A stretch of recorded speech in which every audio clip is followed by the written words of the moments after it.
बाळा, आमचीच आठवण काढत होतास ना, त्यामुळेच तर आम्ही प्रकट झालो.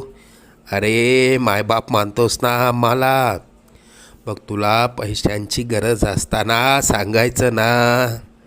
कोणापुढेही हात पसरू नकोस. लोक 2-4 हजारांची मदत करतीलही, पण तुझ्या मागे सर्वांना तुझी मजबुरी हसत सांगतील. आता तुला कोणापुढे हात पसरण्याची वेळच येणार नाही.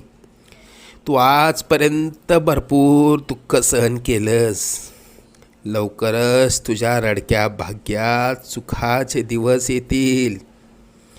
तुझ्या मनात असलेली इच्छा पूर्ण होऊन अक्कलकोटला पेढे घेऊन येणं होईल.